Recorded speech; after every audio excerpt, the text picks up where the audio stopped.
We try to bring interesting people into the studio. Today is no different to all the other days where we bring interesting people in. And this guy especially is going to help us to figure out how the unhealthy habits of leaders contribute to their poor performance. And we're going to have an exploration with him of the neuroscience of leadership, as well as how politicians in particular reduce their capacity to lead with destructive personal cultures. And maybe this will ring a bell or two for those of us who are feeling maybe we could do better as well. His name is Veli Ndaba. He was born in Soweto, in Mdeni to be specific. He's got a Bachelor of Science degree in Management Science. He's got a National Diploma in Mechanical Engineering and a Diploma in Project Management. He does life coaching, neuro-linguistic programming, and he's a thought leader and pioneer of a leadership high-performance tool called the Veli Ndaba NeuroEngineering Leadership Effect. Now, if that doesn't interest you, then I don't know what will, because that sounds pretty fascinating to me. Veli, it's nice to have you here. Hey, great. It's nice to be here, Gareth. Thank you so nice much. to see you. This is a fascinating overlap of two areas most people would not associate with each other. Yeah. Like the idea of mechanical engineering at one point, and then like social and psychological stuff on the other, neuro-linguistic programming, which I think everybody accepts now as a pretty tried and tested way of changing bad behavior. Absolutely. I think what we tend to do is that we create binary conditions in life. It's either this or that. Yeah. So we've got to find a way in terms of how we can bridge these things together, because it doesn't always work like that. If you either have this or that, so why can't you have both? So for me, I think it's about that, because you always ask this question, you're an engineer, but how did you get into this? And I think it's about the fascination, that I have. So let's just start off with neuro-linguistic programming and this idea that you've got this neuroengineering leadership effect. Yes. So what is NLP for people who don't know? NLP means neuro-linguistic programming. It's basically, it's all about understanding how the brain works, and in terms of the programs that we get to be, adapted to. Because, like, as you live, you get to learn different things, like through other people, and they become a way of life for you. So that's something. For an example, if you end up being scared of snakes, no one was just born scared. Yeah. But it's something that you learned, as you grew up, based on what you experienced and what you saw. Right. Like I'll normally ask people, especially when I deal with leaders, to say, how do you eat an apple? People say, no, I take it out and I clean it and I cut it, or others I bite it. And I say, but is there any curriculum that where that stuff was covered? How did you learn that? Someone said, no, because people will give you different things. This is how I eat it. And I said, but what got you to eat an apple like that? And people say, no. But in retrospect, they realize that, that's how they watch others eating it. And by I say, observation. So that's what we call monkey see, monkey do. So there are many things in our brains. We've got something called mirror neurons. Things that we learn better by observing people. Right. Do things. And then we end up... Especially when you're a kid, your parents, right? Absolutely. That's the first place. I was monkey see, monkey do with my parents for... probably up to at least age 4 or 5 before I started having any other inputs. That's exactly happened. It helps you to adapt, and it helps you to to understand how life happens around you, so that you can be able to live with other people. So it unfortunately, what tends to happen is that we grow up with that attitude or with that mentality that it's about monkey see, monkey do. We never question these beliefs. And like that one of an apple, and I say, but what if maybe they say, do you eat the core and the seeds? And they say, no, I don't eat that. I say, why not? No, this is not the right thing to do. It's very, it's not a good thing to do. And I say, why not? I said, what if the core of an apple and the seeds are the most interesting part and nutritional part of the apple? They look at me and I say, so we never question things. And because if I had this, like empirical evidence that proves that, you wouldn't say to me, no, I'm wrong. So because you never challenge that, you never question that. So that's trying to say to people, let's try to wake up. Let's try to question things. So with neuroscience and NLP, for an example, is trying to demystify some myths that we all have and that we grew up hearing. For an example, that you can't teach an old dog new tricks. And that as human beings, we only use about 10% of our brain capacity, which is just false. Yeah. Right. Yeah. People say that, and it's a trope. It's like that just gets repeated often enough, and everybody starts believing it, right? And to say that, I mean, like one of my quotes, I mean, like Gareth as well, I say, in the absence of evidence, everything becomes a truth. So it comes back to that, in the absence of evidence, you know, everything becomes a truth. So it seems to me that there are so many people who are just operating on that programming that was put into them when they were a kid. They don't ever deviate from it, so they don't improve necessarily. New evidence comes up, new information. They don't go with it and change their programming for the better. And they're almost just existing.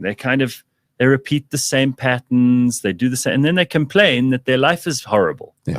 And that's a problem you can solve. And NLP is one of the ways of doing that. There are lots of people who believe in other methods. You know, there are tons of things that we've discussed on this show that you can do to improve your life. And I suppose it all starts with that, I want to make a change, attitude change, making sure that you do things differently, break old patterns. But that's easier said than done, right, Veli? Very true. You know, no two people are exactly the same. And there's a reason why I had to delve into this subject of neuroscience in particular, because neuroscience is just above NLP. Because coming from an engineering background, I was very fascinated about understanding things from, you know, like from the basics. I mean, like from first principles. I mean, that's something that we got to be taught. Understand things as an engineer. You can't just hope that this thing is going to work. I mean, there must be some fundamental principles that are informing and that are actually driving this thing to work. You can't just hope for the car to work. I mean, it's based on the principles and it's based on the mechanics, you know, that drives this car to do what it does. So it's the same thing with human beings as well. Unfortunately, but you know, when you look at neuroscience, for an example, it's looking at how the brain works. Neuroscience is a study that looks at the human nervous, I mean, the nervous system of a human being, but with the main focus on the brain. So in terms of what makes us do what we do, it brings in the scientific evidence to human behavior. Because many people just say, oh, this is how we do things, but why do we really do that? And we look at things like philosophy and evolution. How did we evolve as a human species from our prehistoric ancestors? Because the brain is all about survival. It's about safety. It's about energy saving, and it's about thinking. Thinking normally comes at the bottom of this pyramid. The first thing is survival. So if I don't feel safe, I lose everything. It means I'm not going to focus. If I were to say that's interesting, because there are many people, especially in this country, who are struggling to survive. So if you're in survival mode, the chances are you're not going to be able to think. You're not. Even if you want to, and you're a person who believes in the force of will, and you're able to master yourself in whatever way, shape, or form, if you are just in survival mode, you're not going to be thinking, which is why so many people make such terrible mistakes, because they're just trying to survive and they can't switch that part of their brain off, because that's at the center of it, right? That's the primitive, the lizard brain. And that's the part that's keeping them alive. And that's exactly that, Gareth, because when you look at the brain normally it's simplified into three parts, or there are three different parts of the brain. I mean, the first one is the thinking brain. The second one is an emotional brain. And then the third one is the survival brain that you referred to as a lizard brain. So that's the one that keeps us, you know, alive. Right now, the heart is beating. You're not consciously controlling it. Right now, you're digesting the food. You're not consciously controlling it. I mean, right now, the blood is beautifully regulated, and you're not consciously controlling it. That's the part of the brain that is controlling that. It's the survival brain, and which is the one that started off, I mean, at the beginning of time. And then the second one became the emotional brain. That's the one now that ensures that you feel emotions, you experience anger, you experience, I mean, like things like excitement and happiness. So we all feel, and as mammals, we are the ones that are highly evolved in terms of that brain, because that's why we can take care of our kids until they are 50 or until they are 60. I know other kids who are still being taken care of at the age of 60. Giraffes don't do that. Giraffes don't do that. But as humans, we are the ones who are doing that. That tells you how sensitive we are and how close we are in terms of emotions, you know, as human beings. And then the third one is the thinking brain. I'm sure you've heard of this part of the brain that is called the prefrontal cortex. That's the one that does the executive functions of the brain. I mean, this is the CEO of the brain. That's where you do planning, you do things like strategizing. But unlike a CEO, it gets overruled by those emotional and lizard brains. I was coming to that because the thinking brain, when you look, the brain evolved from, back to front. Yeah. So it means emotional brain is the big brother, right? And then the thinking brain is the baby, of the family. So it gets bullied easily because that's why emotional brain is the one that takes over, because it just says, okay, you're a lighty, you're small, just take a back seat. Right. I'm gonna take care of this one. Because why? It's based on survival. Because if our prehistoric ancestors could not survive, we wouldn't be here. So emotions, therefore, they tend to take over, because they are also, the emotional brain is about 100 times faster than the thinking brain. Wow. The thinking brain is such an amazing, part of the brain that does all the, the beautiful things. It thinks about tomorrow, but the emotional brain is in the here and now. But it's much faster, it's much stronger. It's a bully of the family. So, which is why half of the time we are rendered speechless, because our prefrontal cortex still needs to develop a little bit more to match up with its older brother. Yeah, and it will never do that. That's why it is even said that you are only rendered an adult when you're 21. But it doesn't always work like that. Other people never get to do that, because it doesn't just mature with age only. It matures based on experiences that you have or that you go through. How do you manage then? Because I'm sure there are loads of people listening and watching now who are thinking, yeah, that's me. I mean, sometimes my emotions get the better of me. Sometimes I'm in survival mode. I can't think. I'm just overwhelmed. It's too much to deal with. How can people gain control? How can they become the CEO then of their own brain and let the thinking brain help them make better decisions? Because almost always it does. Yeah. If you're in thinking mode and your emotions are regulated and you're not in survival, then you probably will make more sensible, rational, calculated, thoughtful decisions. And you won't be stuck fighting with people or, arguing over a piece of food or something that's completely stupid that all other animals do. Yeah. How do we get to that point? Because there's no one who's mastered this in completion, right? Absolutely. It's a journey. That's why I talk a lot about, when you talk about things like emotional intelligence, that's being emotional in an intelligent way.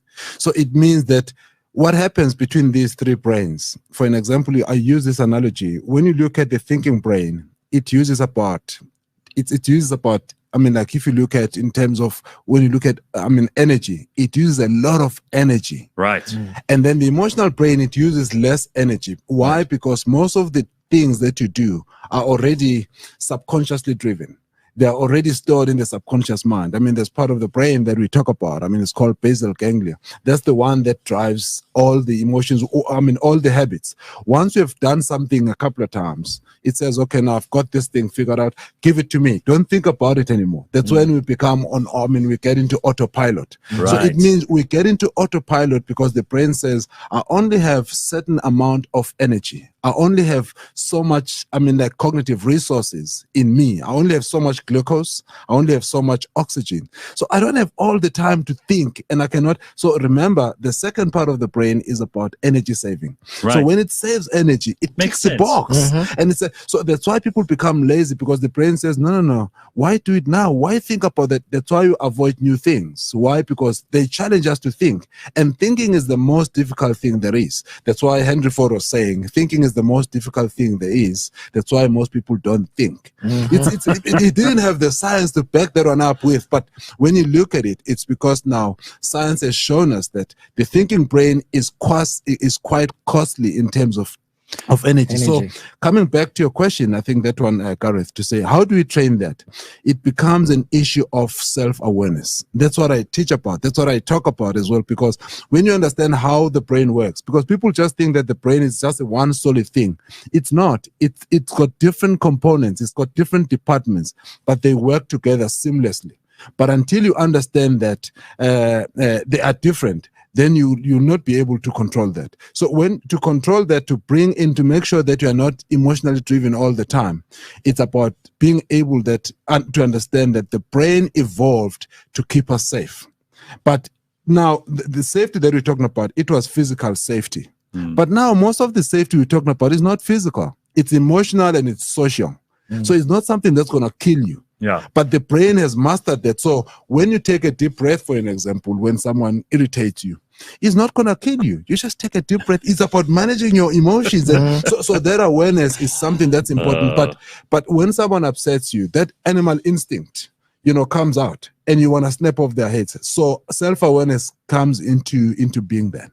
So how do you incorporate this into your work? Because I think leadership, we need leaders who are able to master themselves. Yes. We need leaders who are self-aware. And I don't see a lot of that. I see a lot of emotion, that middle brain, that second brain, as you call it.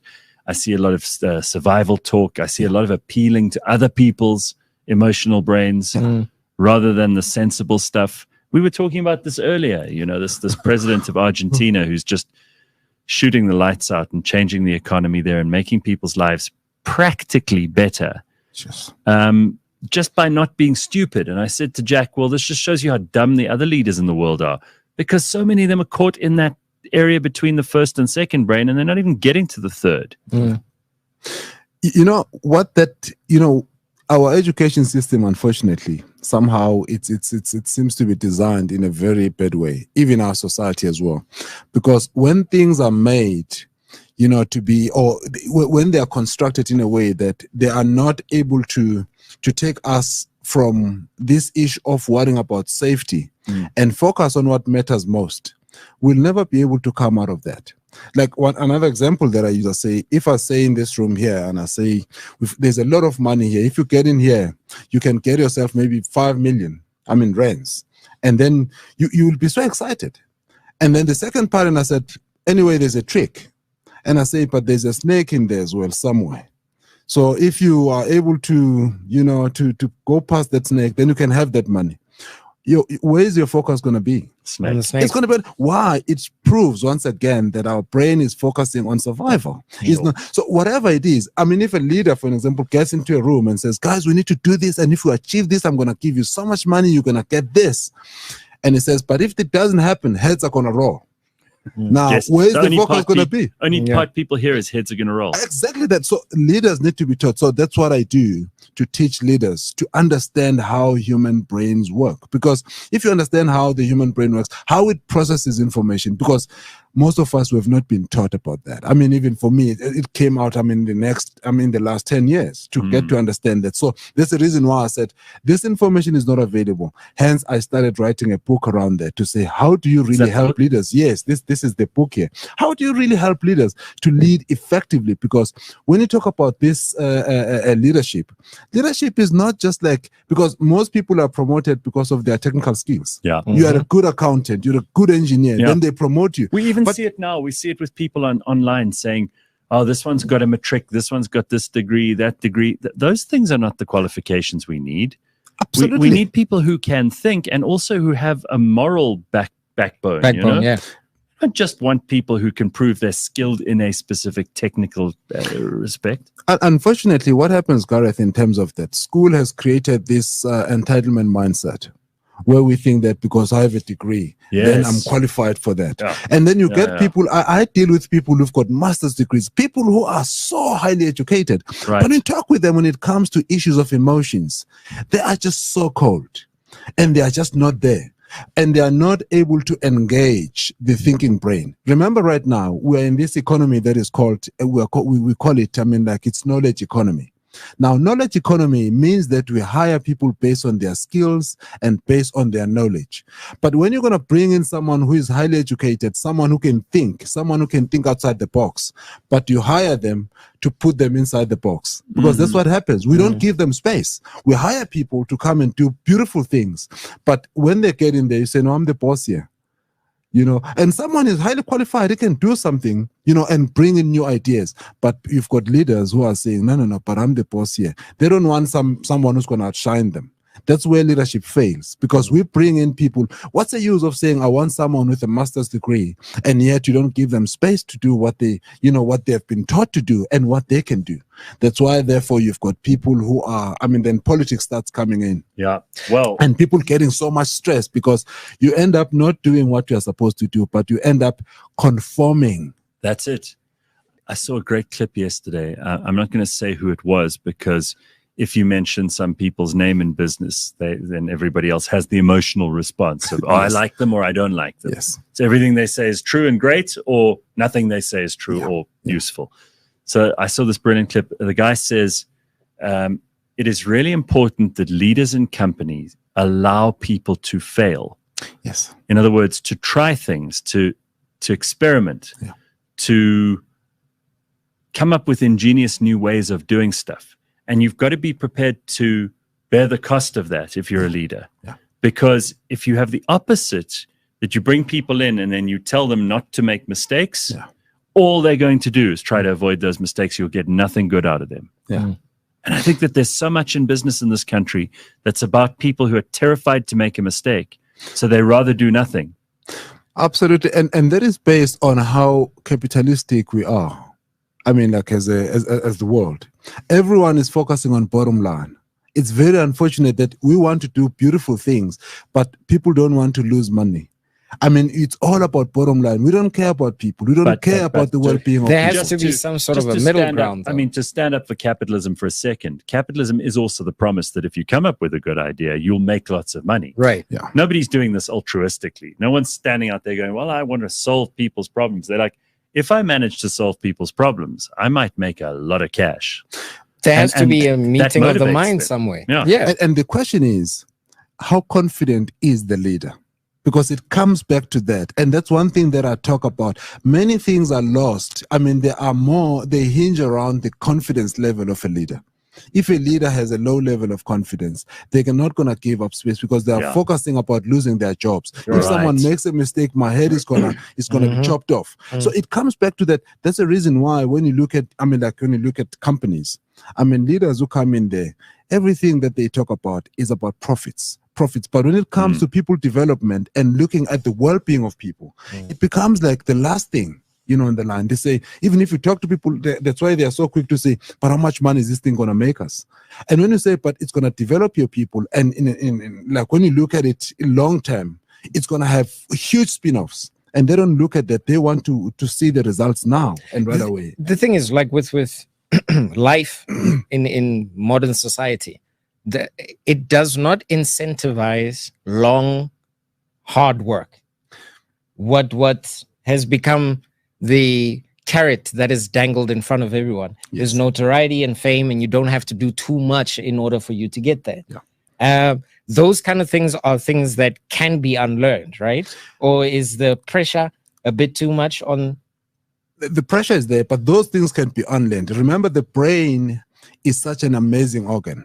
It can learn and it can unlearn things. The problem is the reinforcements that we are seeing. Look at social media. People are just posting all these things. If you just do Forex, you don't have to work hard. Look at me, I'm driving a Lamborghini. Look at me, look at the mansion that I have. And now the young ones don't know better. All they're looking at, these things are being reinforced because they're spending too much time on social media as well. And they are saying, no, they say, why work hard if I can? No, school is not important. Just go and do this. And they grow up hearing these things. And unfortunately, it's got a very huge impact on how people think and how our youth actually grows up. Even now, even elders, they end up adopting that. They don't want to work hard anymore. They just sit there and expect, more for less or with less. The incentives have lost. They're gone. There's not enough people that are products of genuine hard work that are championing that understanding at this point in time. Because whether we like it or not, Steve Jobs said it. People don't know what they want until you give it to them, right? That's very true.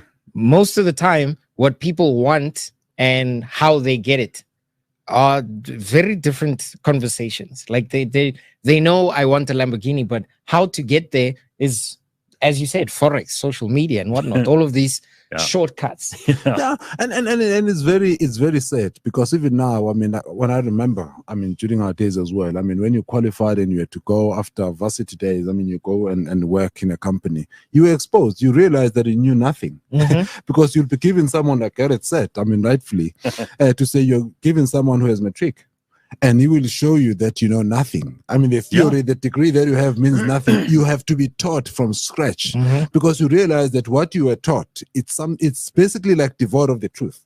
I mean, there's still a lot that you need to learn. I mean, as a person, it comes back to the culture once again. Yeah, you know. Sorry to interrupt you, but I just wanted to find out: is that the survival brain at work? Because that imposter syndrome thing that people have, just like, okay, but I mean, is it because we try to protect ourselves from harm, like we don't want to be seen as less than? You know, the issue of not wanting to feel less than, it's actually part of as human beings. That's the second one. It's the second brain, but as part of human beings, we are very hierarchical in nature. Someone wants to be at the top, no one wants to be at the bottom. That's why even when you look at people on social media, they will even post like, look at my food. I mean, look at what I'm eating. Look at, they call it the situation right now. When you look at that, it comes back to this issue that no one wants to be known as less than. People want to pitch themselves at the top to say, no, also I've got something in me. And that has got an impact as well in how we show up, because people want to, you know, to be relevant, even on things that don't really make sense. So the issue of not wanting to feel less than, it comes back to this issue of social threat. Because when you feel like you don't belong, or you are not seen as someone who is happening, then it means you are less than. No one will care about you. But it's the second brain because it's a feeling. Yes. And it's the first brain because if you feel less than, it's a threat, and therefore you feel unsafe. Yes. But you're not getting to the third brain. You're not. So usually when you're feeling like that, you need to take a step back or take that deep breath that you mentioned. I mean, this works for me. I'm human like anyone else. I sometimes feel that way. I sometimes feel unsafe or threatened by something that isn't really a threat, but you have to stop yourself and go, let's just think about this, clear the feelings out of the way and go, oh, actually, to react like that would be very bad. It would put me in a worse position. So let me reconsider. But I mean, I don't always get it right. Nobody does always, but you've got to do that right. And here's the thing, Gareth, that's very important that we need to understand about the brain. We are carrying an ancient brain in a technological world. So the world is highly technological. It's growing at an exponential rate. Yes. And yet the brain is almost linear. I mean, scientists have shown that it takes almost 1 million years to change the brain, like to adapt to what is happening. But when you look at how the world is actually changing and how things are evolving, the brain is not catching up.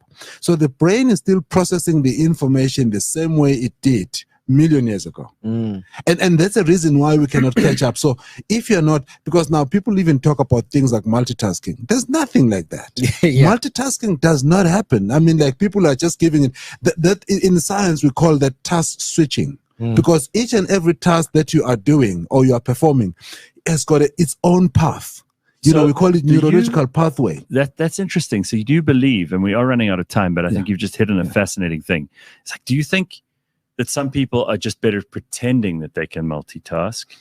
Or do you think that there are people who are genuinely able to have a couple of things going on and they can do those task switchings very quickly? The question is, when you're talking about multitasking, we need to firstly understand what we're talking about. Normally, when you're talking about tasks that are cognitively involved, that require you to think, you cannot. The brain only has so much. You can. The brain operates in series, not in parallel. You can only perform one thing at the time. Right. You can't do things equally well. So what happens with the so-called multitasking? It compromises quality.